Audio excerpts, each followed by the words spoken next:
qué emociones la movieron o motivaron, impulsaron a escribir esta crónica sobre la vida de Lucila González Aranda. Bueno, primero que todo, hubo muchas, pero después ya de publicado Rojo Frenzy, hubo muchas personas que se acercaron y dijeron, ¿sabe qué? ¿Sabes? Yo pienso que Lucila se fue en silencio y ese es el momento de recuperar su voz. Entonces, todo como que en la vida de alguna forma concluye y fue como un momento clave. Lucila, yo también había perdido el contacto, la había conocido en el museo más o menos alrededor del año 2000, es decir, hace rato, y Lucila estaba en su mejor momento. Yo trabajé con ella porque estaba haciendo mis prácticas de comunicación social y tenía un programa que se llamaba Bellas Artes. Y Lucila era mi jefe de alguna forma. Entonces sí tenía un contacto con ella, sí la conocí, digamos, personalmente, la escuchaba, la oía y la seguía, ¿no? Cuando ella fallece, digamos que a mí el momento en que supe que había fallecido también me impactó muchísimo. Y yo tenía en mente una crónica que era la crónica del Instituto Municipal de Cultura, es decir, yo ya venía, eso fue como a finales de diciembre, ella falleció el 20 de diciembre, era un viernes. Y yo creo que por esa misma época yo ya estaba como buscando el tema de la crónica, o sea, yo tenía clarísimo que iba a participar y tenía clarísimo que iba a ser en crónica. Entonces fallece Lucila y fue como, wow, ese es el momento. Entonces lo primero que hice fue empezar, porque es crónica periodística, no es literaria, que es como el oficio en el que yo me muevo, digamos, mi zona de confort. Entonces, para que fuera crónica y fuera periodística, había que hacer un reportaje. Entonces había que buscar a las personas que estuvieron cerca de Lucila y eso fue lo primero que hice. Ella fallece ese viernes, al otro día era el entierro y yo creo que la primera persona que yo contacté fue a Esperanza Barroso, que está aquí presente, para empezar a escuchar a ella como de viva voz, pero con los recuerdos más vigentes, es decir, cuando una persona fallece, inmediatamente el gente empieza a recordar cosas, o sea, es un momento clave. Y yo de alguna forma, como olfato periodístico, dije, ese es el momento para escuchar qué es lo que la gente quiere decir o quiso decir en su momento y no lo pudo hablar. Qué buen homenaje, pues, póstumo para Lucila, pero algo que haya descubierto, que no esté dentro de los archivos, de las entrevistas,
en la parte de la curaduría del museo. Entonces él de muchas formas fue como una fuente de conocimiento para ella, de información, y era un apoyo. Entonces como que todas las personas que participaron en esta crónica tuvieron mucho que ver para el resultado del rojo frenesí. Claro que sí, y en esta búsqueda incansable pues, por redactar algo literario, poético, pero periodístico, ¿cuál fue ese reto, no? Pues para brindar una emoción narrativa y poder plasmar en este pequeño pero gran documento que tiene pues un aporte valioso para la cultura. Bueno, esa pregunta está muy interesante. Yo creo que eso que acabas de decir refleja el espíritu del libro. Entonces lo que pasó posteriormente cuando yo empiezo a escarbar es que estas personas, estas fuentes de información estaban muy que la querían además. Y bueno, de alguna forma también contrasté fuentes, o sea, así hubo, digamos, un manejo de fuentes bien interesante. Pero empezamos, una mujer que está aquí presente, me dio información muy importante también de esa Lucila, no sé, esa Lucila que nosotros no conocimos, una Lucila joven, una Lucila enamorada, una Lucila que quería vivir el mundo y que por eso se fue a París.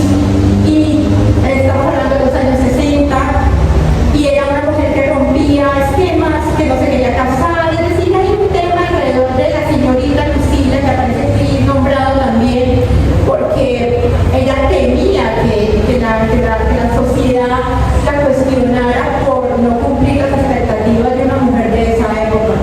Claro que sí, y como dice Karin, una mujer que rompía esquemas, que era impetuosa, que tenía frenesí adentro y que de pronto a simple vista nosotros no podíamos, los que no tuvimos la fortuna de conocerla personalmente, pues de pronto no podíamos a simple vista captar esa fuerza interior que ella tenía y que emanaba por todos sus poros, como dijo Karin, que logró irse a París, a viajar, a traer la modernidad acá a la cultura, porque también, como nos cuenta la crónica, y para que Karin lo explique un poco más, todos los requerimientos que le hacían los nuevos artistas, ¿no? Como las fichas técnicas, los resúmenes, como el portafolio, que acá estaban pues acostumbrados a manejar. Bueno, yo resumí como 3 logros de Lucila en todo el momento, en los años en los que estuve en el museo, alrededor de 25, y uno de esos logros fue precisamente que conectó, el primero sería los niños pueden ir en la ciudad, que era lo que tenía el museo, y que de alguna forma conectó a los niños de las escuelas públicas de Bucaramanga con el museo. Entonces en ese momento no había visitas guiadas a los museos, o sea, ella trajo, digamos, esos espacios de los museos de Bogotá y de otras partes del mundo, de traer los niños acá, de hacerlos venir, de ir a buscar a los directores, de plantearles, digamos, el recorrido, de plantearles la entrega de unos certificados, porque entonces había que animarlos para que fueran al museo, no solamente a ver pinturas, porque, pero que van a ir a hacer a un museo, sonaba un río, estamos hablando de hace 30 y pico de años, ¿no? No, pero ¿qué vamos a hacer allá? ¿Qué hay que hacer allá? Entonces Lucila empezó, esto también es un homenaje a esta presentación infantil, porque a Lucila le encantaba que las cosas fueran así, pequeñas, y que tuvieran colores, y que se pudieran guardar en los bolsos, en los bolsillos, y que se pudieran leer fácilmente. Entonces también este formato era muy de Lucila. Este formato también, o sea, es una manera de rendirle un homenaje, porque era el tipo de formato de presentación que a ella le gustaba, porque le gustaba que hubiera fotos, que hubiera fotografías, que hubiera imágenes, que hubiera cuadros y que hubiera texto. Entonces, bueno, eso fue uno de los primeros logros, que logró traer a los niños, y esos niños que en ese momento vinieron al museo hace 30 o 35 años, obligados en bus, porque les tocaba venir, son niños, son jóvenes o son adultos que hoy en día van al museo sin estar obligados, vienen por gusto, ¿no? Entonces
persona que era. Es como preguntarle a alguien en qué estrato vive hoy en día, ¿no? O sea, más o menos como ese nivel.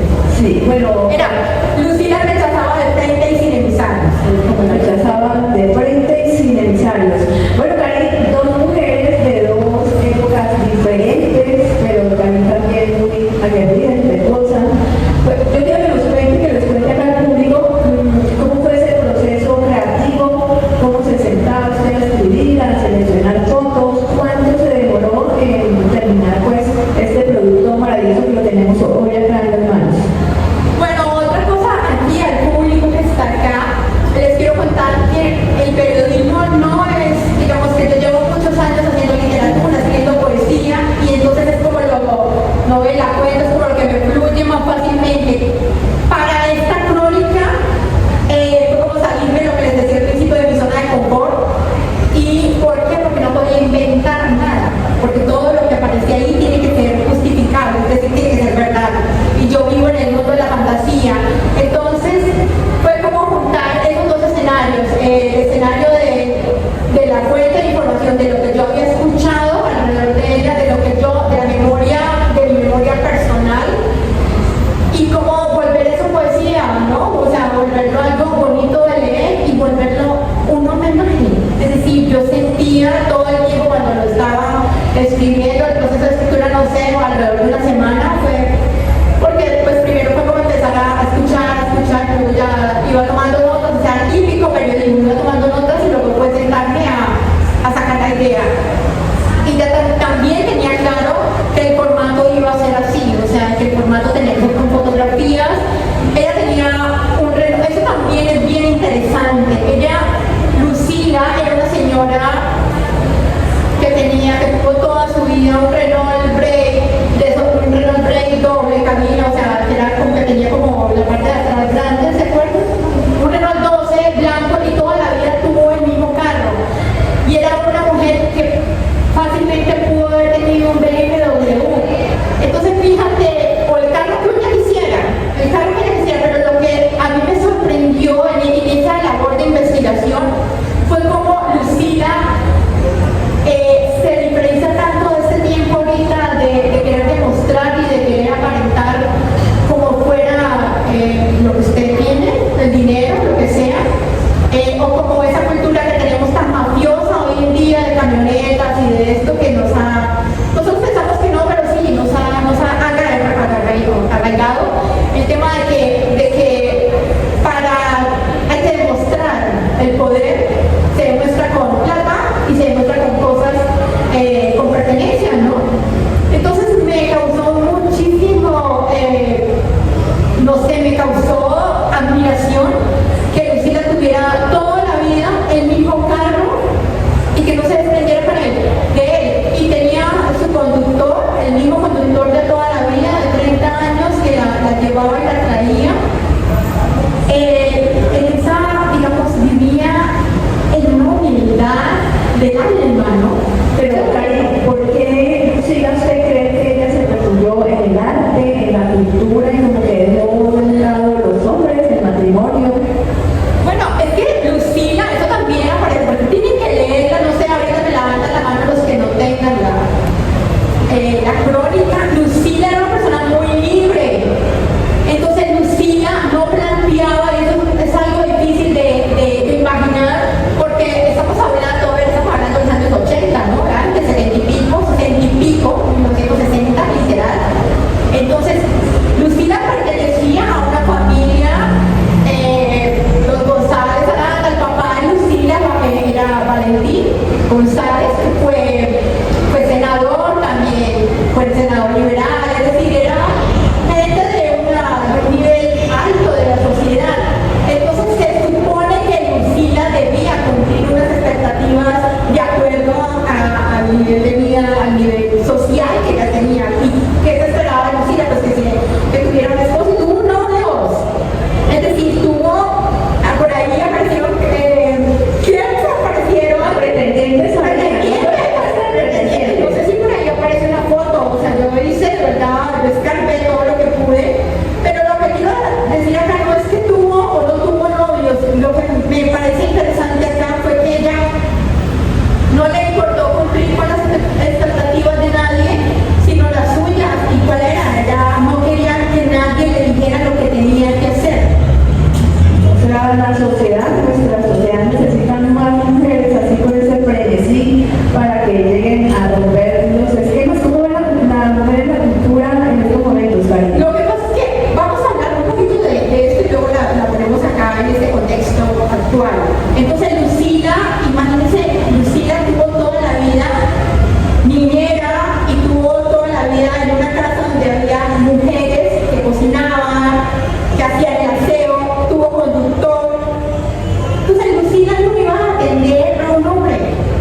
la rutina, de ejemplo, con el conductor, a donde tenía que ir, y la rutina era diaria. Eso quiere decir que si hoy Lucila no quería hacer nada, a quedar acá porque voy a leer, no lo hacía. Yo creo que ella tuvo que como que tener las luchas internas muy grandes, ¿no? Por cumplir expectativas de una sociedad que impone unas normas ya preestablecidas y la libertad que ella tenía, ¿no? Porque ella era un alma libre. Era un alma libre y le gustaban los pájaros. También en este fanzine no van a encontrar jaulas sin aves. Eso fue también otro recurso que aprovechamos con el diseñador, porque el diseñador se llama Juan Camilo Gutiérrez, y él leyó el texto y le gustó y captó enseguida la idea. Entonces es eso, es como un alma libre quien la va a amarrar en la sala, ¿no? Y bueno, yo quiero que cambiemos un poco de la dinámica y quiero hacerlos a ustedes partícipes. Quiero que alguien de pronto que tenga una anécdota, un recuerdo, pues que se acerque, nosotros le damos el micrófono y compartan esas experiencias y también si tienen pues, preguntas acá para Karim, bienvenidos. Este se puede mover para allá. Don Diego, Buenas tardes, muy buenas tardes para todos. La maestra Lucila González fue un símbolo en la ciudad de Santander, en Bucaramanga. Pero más que la maestra estuvo su hermana Beatriz, que tanto fue, digamos, el apoyo que Beatriz le imprimió a Lucila para que ella pudiera desarrollar ese trabajo tan importante que realizó para el arte en Bucaramanga y en Santander. yo no quería que Beatriz opacara a Lucila en la crónica, porque Beatriz González, pues, la maestra Beatriz González es prácticamente una de las primeras artistas plásticas de este país. Entonces, si incluíamos a Beatriz, demasiado opacaba a Lucila. Yo me metí en la piel de Lucila, por eso se llama Rojo Frenesí, porque, digamos, para poder escribir sobre ella tenía que meterme en su piel. Entonces yo no quería que... Yo me imaginaba a Lucila siendo la hermana de Beatriz, tan buena, tan famosa, tan perfecta.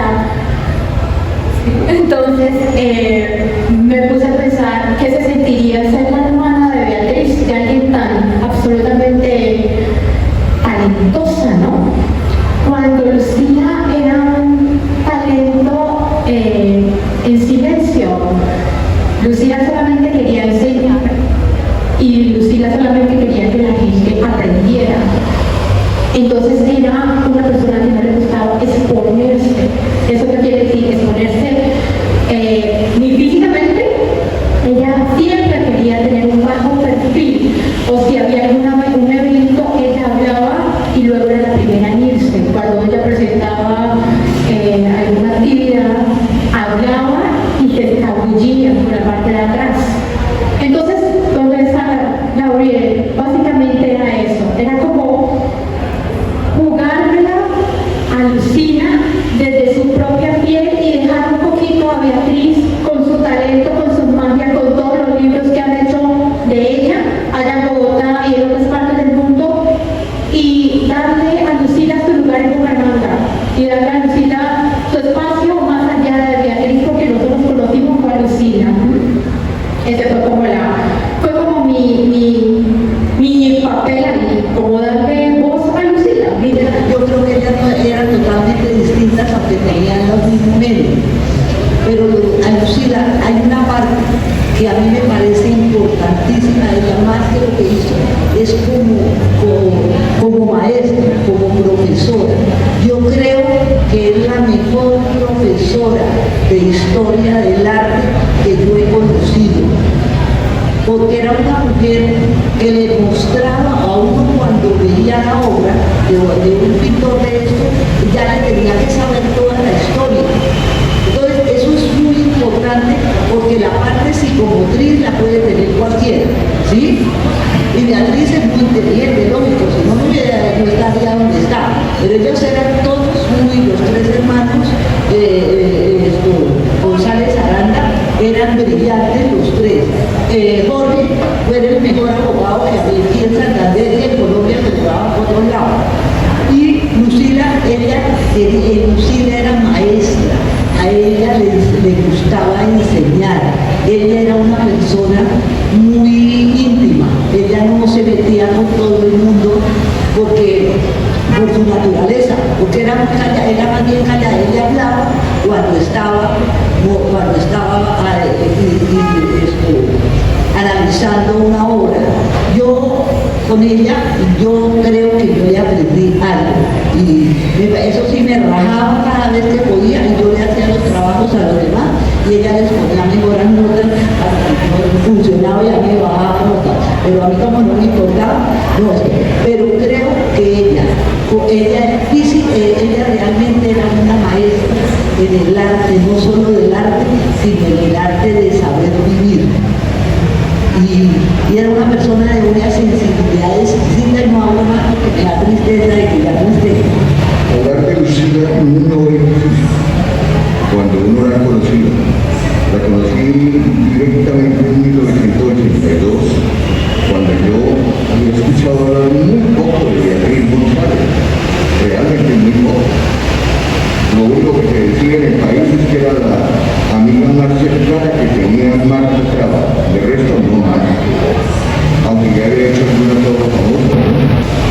Pero conocí a Lucila enseñándome precisamente a reconocer un artista como Luis Ernesto Parra. Yo estaba en la casa de estudio de García Rovira y él estaba en diagonal.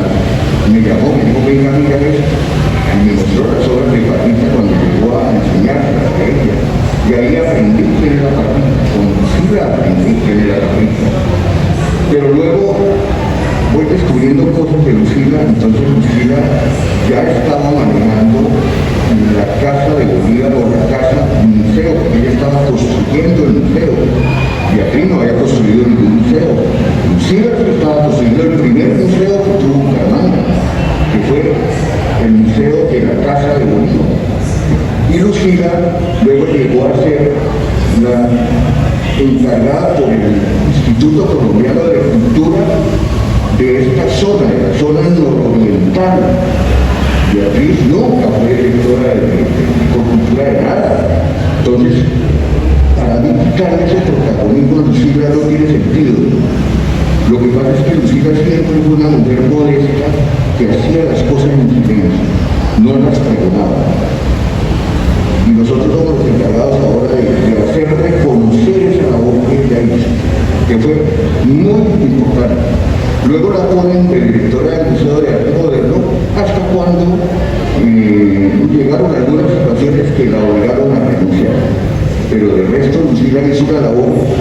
La mejor época del Museo de Arte Moderno fue esa en que estuvo Lucila González Aranda. Yo que manejé la colección del Museo de Arte Moderno puedo dar fe de que las mejores obras que tiene esa colección son las que consiguió Lucila González Aranda. Desde luego, con el apoyo de su hermana Beatriz, que ya tenía un nombre, ya era alta en el país. Ella podía darse el lujo de traer a Botero, ella podía darse el lujo de traer a muchos artistas famosos acá.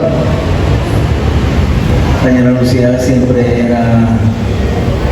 Yo estoy en el LICA en esa época y Lucía siempre era la curadora, la que decía colaborar, el maestro Ángel Piz era la firma, era real, tenía mucha credibilidad, excelente curadora, era la imagen del museo. Yo estuve en la época del maestro Ricardo Gómez, Vicas 90-91,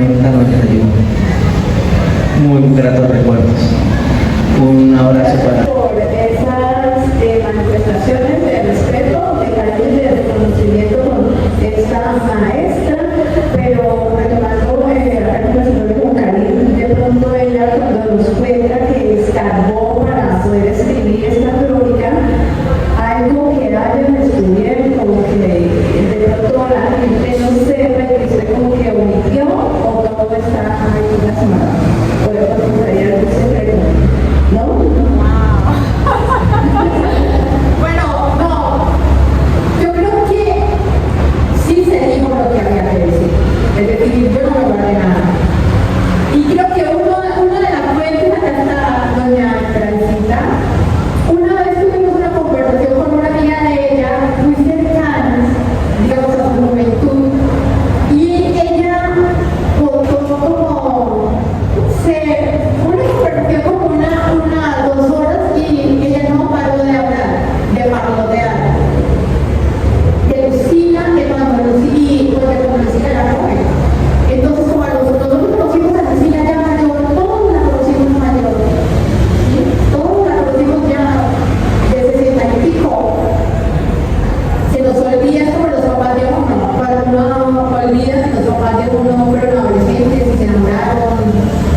la edad donde todo el mundo le pregunta, ¿y usted qué? ¿Cuándo se va a casar?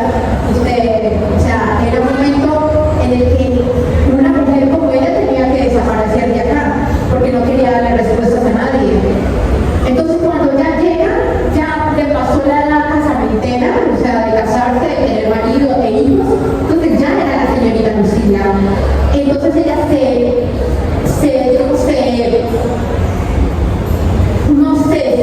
vistió de una señorita, se convirtió en la señorita Lucila, que cargó su bolso además de la maestra, llena de libros, por eso el rojo carmesí, porque siempre tenía algún detalle rojo, por ahí aparece en la crónica, alguna bolita, alguna pañoleta roja, era muy bohemia en la forma de vestirse, es decir, las faldas largas, de jean, con botines, o sea, me parece que está viendo con botines de cuero, a media caña, digamos, en un Bucaramanga, donde todas las mujeres usamos sandalias, tenis, ella se vestía diferente. Entonces, lo que muestra esta crónica de un frenesí fue una ciudad que se benefició de alguien que renunció a un sueño. Fácil, así.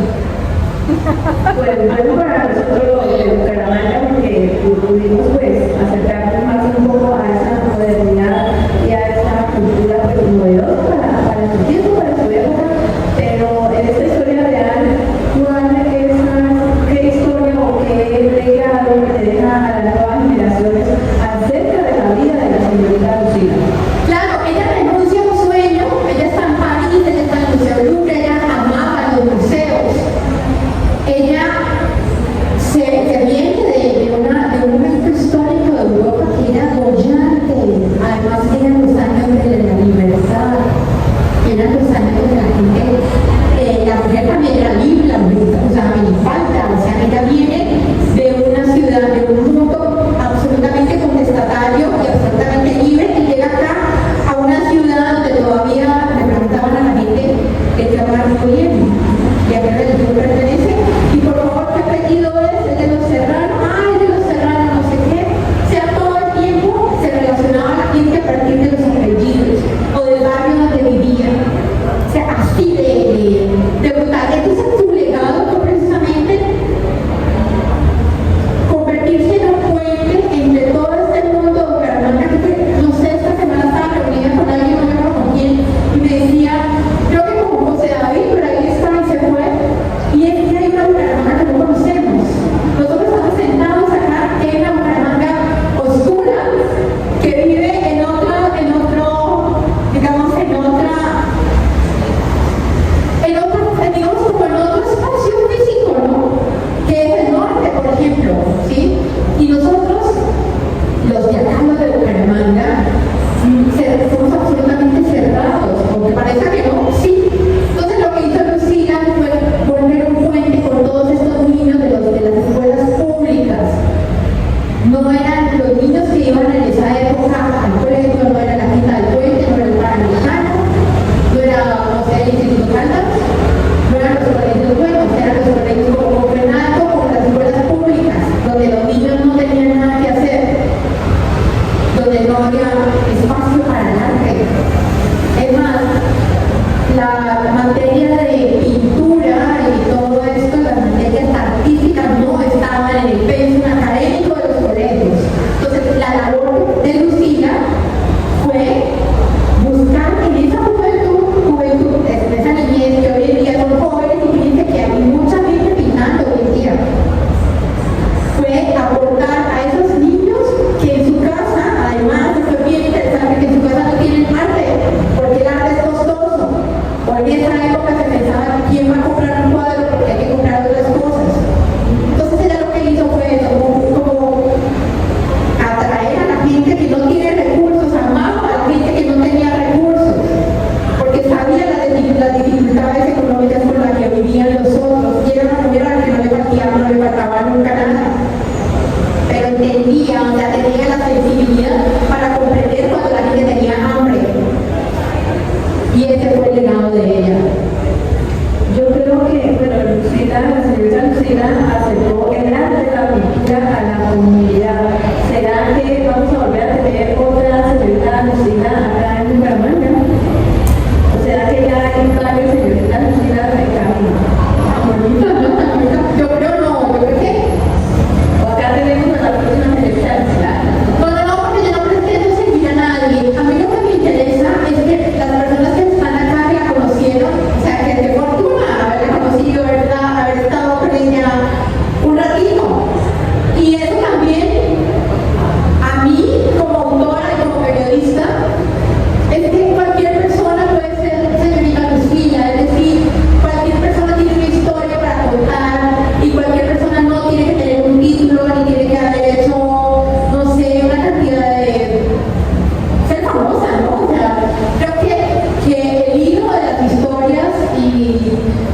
contenido de la poesía o del periodismo es precisamente esas historias que permanecen en el olvido. Por eso tenemos a Lucila hoy acá, porque siendo ella la señora Lucila que todos estamos reconociendo hoy, pero hace 10 años que Lucila ya estaba fuera del museo, sobre 15, ella dejó el museo. Esperancita, ¿hace cuánto dejó Lucila estar dentro del museo? Hace 20 años, fácil. Puede ser 18, 15 años que Lucila, 18 años, casi 20, en los que Lucila ya no está, desde el año 2000. Y nosotros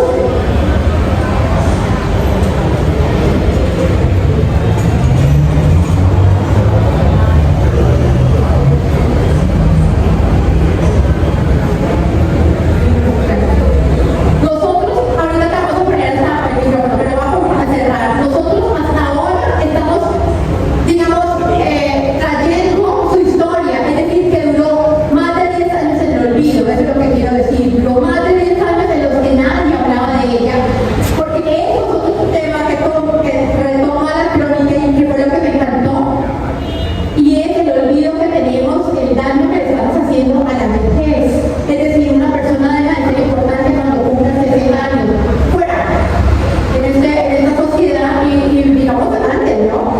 Pero es una sociedad que a la gente mayor les huele feo.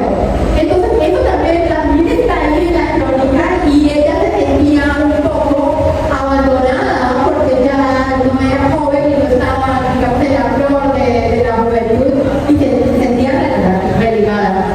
Entonces, lo que te quiero decir es eso, no tenemos que ser grandes cosas.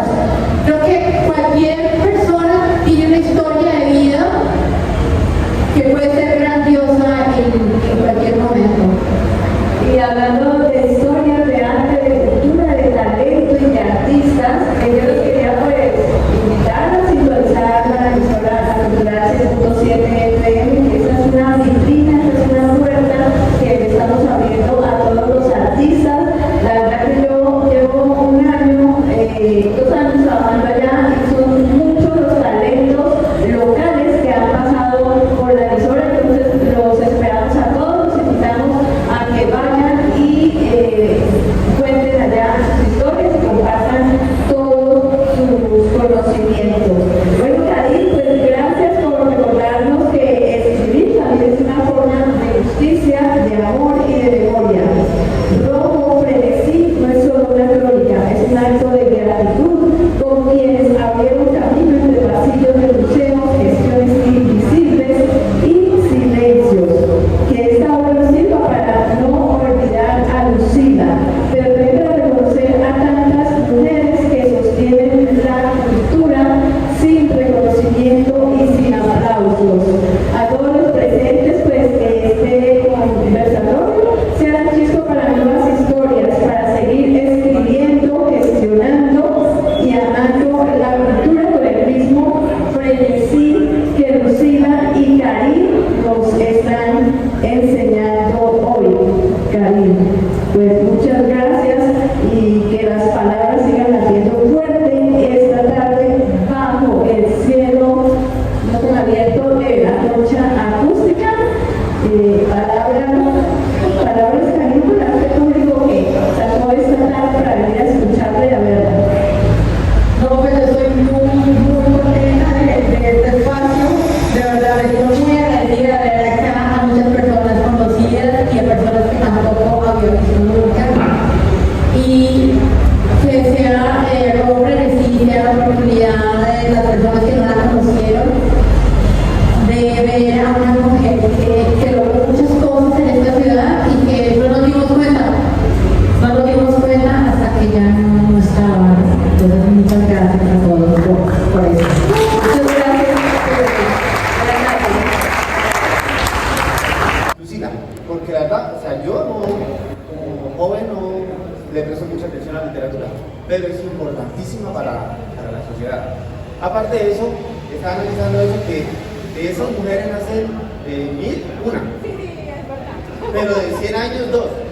Entonces, Es importante que tú estés a cargo de esto y felicitarte y que no pares, porque la verdad se necesita más personas como tú. ¿Vale? Entonces, felicitaciones y buenas tardes para todos.